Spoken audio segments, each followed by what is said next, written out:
شہر کی ایک پسماندہ بستی کی وہ گلی جہاں سورج کی روشنی بھی بمشکل پہنچتی تھی، آج بارش کے بعد مزید تعفن زدہ ہو چکی تھی۔ گلی کے نکڑ کر بسم اللہ ہوٹل کے پرانے بینچ پر 3 دوست بیٹھے تھے۔ ہوٹل کا مالک میلے کپڑے سے میز صاف کر رہا تھا، مگر وہ میل شاید ان دوستوں کی تقدیر کی طرح جم چکی تھی۔ فضا میں سستی چائے کی خوشبو اور پاس سے گزرتے گندے نالے کی بو رچی بسی تھی۔ عاصم، جو سب سے زیادہ جذباتی تھا، اپنی پھٹی ہوئی قمیض کی آستینوں کو فولڈ کر رہا تھا۔ اس کے سامنے رکھی چائے کی پیالی پر ایک مکھی بار بار بیٹھ رہی تھی، جسے اڑانے کی سخت بھی شاید اس میں نہیں تھی۔ بلال، جو طبیعت کا نرم تھا، بار بار اپنے موبائل کی اسکرین دیکھ رہا تھا، جس پر کم بیلنس کا میسج چمک رہا تھا۔ اور سلمان، جس کی آنکھوں میں ایک عجیب سی وحشت تھی، سگریٹ کے دھوئے میں اپنی ناکامیوں کو اڑانے کی کوشش کر رہا تھا۔ یار سلمان، بس ہو گئی ہے۔ کل میری ماں نے مجھ سے پوچھا کہ بیٹا آج سالن کے لیے پیسے ہیں، اور میں شرم سے زمین میں گڑ گیا۔ 3 سال ہو گئے ڈگری ہاتھ میں لیے در در کی خاک چھانتے ہوئے، مگر جہاں بھی جاؤ وہاں یا تو سفارش چلتی ہے یا رشوت۔ کل میں نے ہمت کر کے سڑک کنارے جوتوں کی ریڑھی لگائی تو خاکی وردی والا آ گیا، کہتا ہے اوئے یہ سڑک تمہارے باپ کی ہے، چلو 500 نکالو ورنہ سامان تھانے لے جاؤں گا۔ بھائی عاصم، تم اکیلے نہیں ہو۔ میری چھوٹی بہن کی فیس کے لیے ابا نے اپنی سائیکل بیچ دی ہے۔ مجھے تو ڈر لگتا ہے کہ اگر اگلے مہینے نوکری نہ ملی تو ہم پھاقوں پر آ جائیں گے۔ لیکن یار، کوئی حلال راستہ تو ہوگا نا؟ حلال راستہ؟ بلال، اس ملک میں حلال طریقے سے صرف موت ملتی ہے، روٹی نہیں۔ تم دیکھ رہے ہو نا وہ سامنے والی بڑی بلڈنگ؟ وہاں کا مالک وہ شخص ہے جس نے لوگوں کی زمینیں ہڑپ کی۔ وہ تو سکون سے سوتا ہے، پولیس بھی اس کے جوتے صاف کرتی ہے۔ میں نے فیصلہ کر لیا ہے، اب میں شریف بن کر نہیں جیوں گا۔ مطلب کیا کرنا چاہتے ہو؟ میرے ایک جاننے والے کا مسئلہ ہے، اس کے سگے چچا نے ان کی موروثی زمین پر قبضہ کر لیا ہے۔ وہ لڑکا چاہتا ہے کہ ہم اس کے چچا کو اٹھا لیں، یعنی اغوا کر لیں۔ ہم اسے 2-3 دن اپنی قید میں رکھیں گے جب تک وہ زمین کے کاغذات پر دستخط نہیں کر دیتا۔ بدلے میں وہ ہمیں 5 لاکھ روپے دے گا۔ 5 لاکھ عاصم، اس سے ہم اپنی دکان کھول سکتے ہیں۔ نہیں سلمان، یہ تو بہت بڑا جرم ہے۔ اغوا؟ اگر پولیس کو پتہ چل گیا تو؟ ہمارے پاس تو کوئی اسلحہ بھی نہیں ہے، نہ ہم نے کبھی ایسا کام کیا ہے۔ جیل کی چکی پیستے پیستے مر جائیں گے۔ تو کیا ابھی جی رہے ہو؟ یہ بھی تو ایک جیل ہی ہے۔ پستول میرا وہی دوست لا کر دے گا، ہمیں بس ایک پرانی گاڑی کا بندوبست کرنا ہے۔ جگہ میں نے سوچ لی ہے، شہر سے 50 کلومیٹر دور کھٹو کے ویرانے میں ایک خستہ حال کوٹھڑی ہے، جہاں سالوں سے کوئی نہیں گیا، وہاں ہم اسے رکھیں گے۔ عاصم کی آنکھوں میں ایک چمک آئی، جو شاید امید کی نہیں بلکہ انتقام کی تھی۔ اس نے سلمان کا ہاتھ تھاما۔ بلال تذبذب میں تھا، مگر اپنی گھر کی مفلسی یاد آتے ہی اس نے بھی خاموشی سے اپنا ہاتھ ان کے ہاتھوں پر رکھ دیا۔ اس شام ان تینوں نے شرافت کا لبادہ اتار کر جرم کی دنیا میں پہلا قدم رکھنے کا عہد کر لیا۔ شہر کے ایک پوش علاقے میں واقع اس 2 منزلہ کوٹھی کا نام سکون منزل تھا، لیکن اس کی دیواروں کے اندر رہنے والی زویا کے لیے یہ کسی قید خانے سے کم نہ تھا۔ زویا، جس کی آنکھیں جھیل کی طرح گہری اور خاموش تھیں، آج اپنے کمرے کی کھڑکی کے پاس کھڑی باہر برستی بارش کو دیکھ رہی تھی۔ باہر گرنے والی بوندیں مٹی میں مل کر ایک سوندھی سی خوشبو پیدا کر رہی تھیں، مگر زویا کے دل میں یادوں اور خوف کا ایک طوفان برپا تھا۔ اس کے والدین کو گزرے 2 سال ہو چکے تھے، اور ان 2 سالوں میں اس نے ہنسنا جیسے بھلا ہی دیا تھا۔ تایا ابو کا رویہ تو شاید پھر بھی نرم تھا، لیکن تائی امی کی نفرت ایک ایسی آگ تھی جو ہر گزرتے دن کے ساتھ تیز ہوتی جا رہی تھی۔ اچانک کمرے کا دروازہ زور سے کھلا اور تائی امی اندر داخل ہوئیں۔ ان کے چہرے پر ہمیشہ کی طرح ایک بیزاری اور غصہ تھا، جیسے زویا کا اس گھر میں ہونا ان کے لیے ایک بہت بڑا بوجھ ہو۔ اوئے رانی بیٹی، یہاں کھڑی بارش کے نظارے کر رہی ہو؟ کیا تمہیں نہیں معلوم کہ کچن میں برتنوں کا ڈھیر لگا ہے؟ کیا میں نے تمہیں یہاں مفت کی روٹیاں توڑنے کے لیے رکھا ہوا ہے؟ تمہارے تایا تو بیچارے شرافت کے مارے کچھ نہیں کہتے، لیکن میں اب مزید یہ تماشا نہیں دیکھ سکتی۔ تائی امی، میں ابھی جا کر سارا کام کر لیتی ہوں، بس تھوڑی دیر کے لیے ابا کی یاد آ رہی تھی۔ ابا کی یاد؟ یاد تو آئے گی ہی۔ تمہارے ابا جو اتنا سارا سونا اور پیسہ چھوڑ گئے ہیں، اسی پر تو تمہارے نخرے قائم ہیں۔ لیکن یاد رکھنا زویا، وہ سب اب میرے قبضے میں ہے۔ میں نے اپنی 3 بیٹیوں کا مستقبل بنانا ہے، تمہارے لیے میں وہ سب لٹانے نہیں بیٹھی۔ اور ہاں، ایک ضروری بات سن لو۔ میں نے تمہارا رشتہ پکا کر دیا ہے، میرے بھائی یعنی تمہارے ماموزاد ناصر سے۔ وہ اگلے ہفتے یہاں آ رہا ہے۔ وہ عمر میں تم سے بڑا ضرور ہے مگر اس کے پاس بینک بیلنس ہے، وہ تمہارے نخرے اٹھا سکتا ہے۔ اب بس تم چپ چاپ ہاں کر دو ورنہ میں تمہیں اس گھر سے دھکے دے کر نکال دوں گی۔ مگر تائی امی، ناصر بھائی تو ان کی تو پہلے بھی 2 شادیاں ہو چکی ہیں اور وہ مجھ سے عمر میں بہت بڑے ہیں، میں ان سے شادی کیسے کر سکتی ہوں؟ تایا ابو سے پوچھیں، وہ کبھی اس بات پر راضی نہیں ہوں گے۔ تایا کی فکر چھوڑو، وہ میری بات نہیں ٹالیں گے۔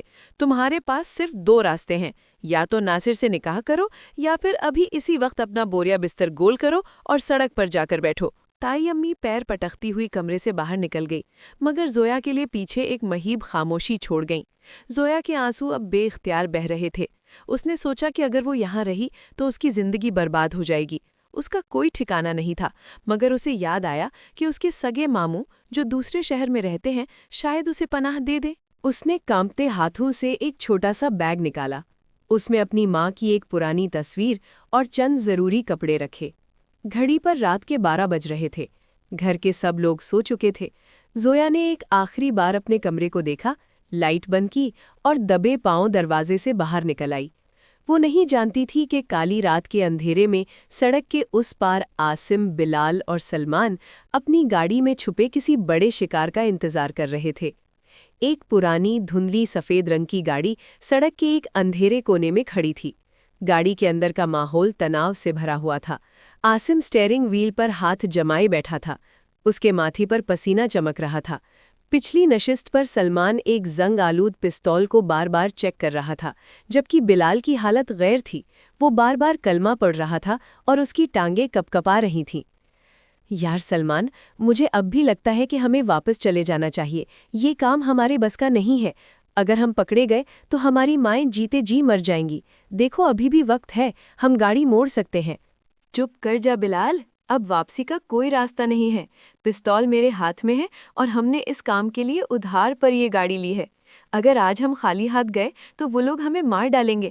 بس چپ چاپ سامنے دیکھو، جیسے ہی وہ چچا اپنی گلی سے نکلے گا ہمیں اسے دبوچنا ہے۔ اسی لمحے گلی کے موڑ سے ایک سایہ نمودار ہوا۔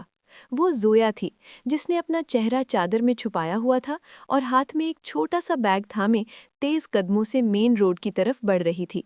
اندھیرے اور بارش کی وجہ سے ان تینوں کو لگا کہ شاید یہ وہی شکار ہے جس کا وہ انتظار کر رہے تھے۔ عاصم، وہ دیکھو، وہ رہا شکار، گاڑی نکالو جلدی۔ عاصم نے گاڑی کا انجن سٹارٹ کیا اور ایک زوردار جھٹکے کے ساتھ گاڑی زویا کے بالکل قریب جا کر رکی۔ زویا بری طرح سہم گئی۔ اس سے پہلے کہ وہ کچھ سمجھ پاتی یا چیختی، سلمان اور عاصم تیزی سے باہر نکلے۔ سلمان نے زویا کا منہ اپنے سخت ہاتھ سے دبا لیا اور اسے گھسیٹ کر گاڑی کی پچھلی نشست پر ڈال دیا۔ گاڑی ایک جھٹکے سے آگے بڑھی۔ زویا کی دبی دبی چیخیں اور رونے کی آوازیں گاڑی کے اندر گونج رہی تھیں۔ خدا کے لیے مجھے چھوڑ دیں، آپ کو کیا چاہیے؟ میرے پاس کچھ نہیں ہے، میں تو خود اپنا گھر چھوڑ کر بھاگ رہی ہوں۔ میری تائی نے میرا سب کچھ چھین لیا ہے، پلیز مجھے جانے دیں۔ سلمان، یہ تو کوئی لڑکی ہے، تم نے تو کہا تھا کہ وہ ایک ادھیڑ عمر کا آدمی ہوگا، اس کا چچا ہوگا۔ یہ ہم نے کیا کر دیا؟ یہ تو کوئی اور ہی ہے۔ اوئے خاموش رہو، اندھیرے میں پتہ نہیں چلا، لیکن اب کیا کریں؟ اسے ہم چھوڑ نہیں سکتے، اس نے ہماری شکلیں دیکھ لی ہیں اور گاڑی کا نمبر بھی۔ اب اگر اسے چھوڑا تو یہ سیدھا پولیس کے پاس جائے گی۔ بلال جو اب تک خاموش تھا، زویا کی حالت دیکھ کر رونے لگا۔ اسے اپنی بہن یاد آ گئی تھی۔ سلمان، یہ ظلم ہے، ہم چور بننے آئے تھے، گناہگار نہیں۔ اس معصوم کو چھوڑ دو، میں تمہارے آگے ہاتھ جوڑتا ہوں۔ نہیں، اب جو ہو گیا سو ہو گیا۔ اسے کھٹو والے کمرے میں ہی لے کر چلتے ہیں، وہاں جا کر سوچیں گے کہ کیا کرنا ہے۔ تب تک تم اس کا منہ بند رکھو۔ زویا گاڑی کے کونے میں سمٹی ہوئی اللہ کو یاد کر رہی تھی۔ اسے نہیں معلوم تھا کہ اس کی تائی اور اس کا بھائی پہلے ہی اسے ٹھکانے لگانے کا منصوبہ بنا چکے تھے، اور شاید یہ اغوا اسی سازش کا حصہ تھا، یا پھر محض ایک بھیانک اتفاق۔ گاڑی اب شہر کی روشنیوں کو پیچھے چھوڑ کر اندھیرے جنگل کی طرف بڑھ رہی تھی، جہاں زویا کی تقدیر کا فیصلہ ہونا تھا۔ شہر کی چکا چوند سے دور کھٹو کے جنگل نما علاقے میں ایک خستہ حال کمرہ کھڑا تھا، جس کی دیواریں وقت کی گرد سے اٹی ہوئی تھیں۔ گاڑی کے ٹائروں کی آواز خشک پتوں کو کچلتی ہوئی سنائی دی اور ایک زوردار جھٹکے کے ساتھ بریک لگی۔ سلمان نے گاڑی کا دروازہ کھولا اور زویا کو زبردستی باہر نکالا۔ زویا کے پاؤں میں چپل نہیں تھی، کانٹوں اور پتھروں نے اس کے گورے پاؤں زخمی کر دیے تھے، مگر اس وقت اسے اپنی جان کی فکر تھی۔